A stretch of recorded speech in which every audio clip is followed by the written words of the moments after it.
All right, let's talk about a simple but seriously powerful hack that might just be the key to getting your work-life balance back on track. Now, it sounds a little strange at first, I'll admit, but it makes perfect sense once you get the psychology behind it.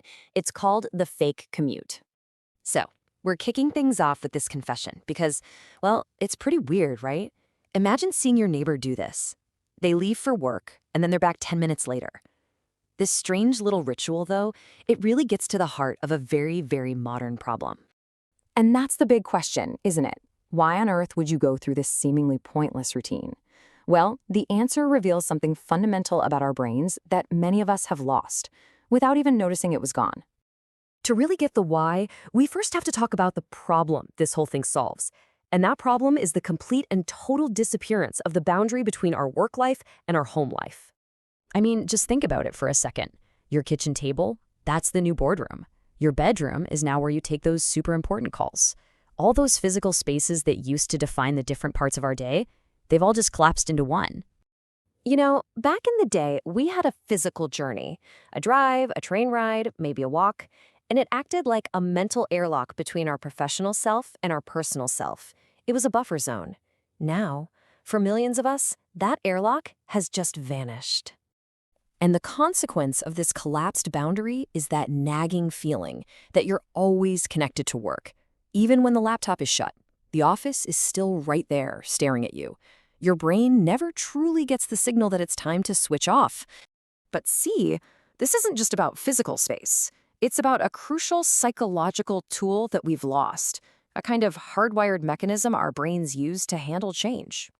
We all used to complain about the commute, didn't we? Turns out it was doing something incredibly important. Our brains love rituals. They crave clear signals to transition between different mental states. And that commute, it was a powerful ritual that let our brain process the day, shed work stress, and get ready to be fully present at home. It was our off switch. So without that ritual, the transition is literally just a few steps from your desk to your sofa. You might have physically stopped working, but mentally, your brain is still in the office, checking imaginary emails, replaying conversations, and already spinning on tomorrow's to-do list. And let's be absolutely clear, this is not a minor annoyance. This constant low-grade hum of being connected to work, this inability to ever really disconnect, it is a massive direct contributor to the stress, exhaustion, and burnout that so many people are feeling right now. So, if we lost the switch, we have to intentionally rebuild it. We have to consciously create that boundary for ourselves. And that brings us to the brilliantly simple solution. It is as simple and as effective as it sounds. If the modern world took away your commute, you just have to make a new one, a fake one. And here's how easy it is. At the end of your workday, you shut everything down. I mean everything. You leave your phone, your laptop inside. You physically walk out your front door.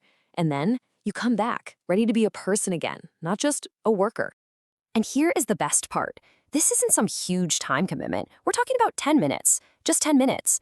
Think of it as a 10-minute investment at the end of your day to buy back your entire evening. Now, listen up, because this is the most important part of the whole hack. The fake commute is completely useless if you bring your digital leash with you. The entire point is to give your brain a break from information, from alerts, from everything. It's about letting your mind just be. So, what does this little 10-minute change actually do? What's the big deal? Well, let's look at the real, tangible impact this has on your well-being.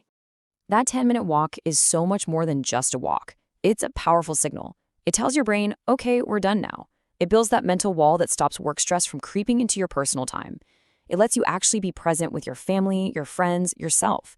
It's an active daily strategy to fight burnout. And that kind of leaves us with a final thought, doesn't it?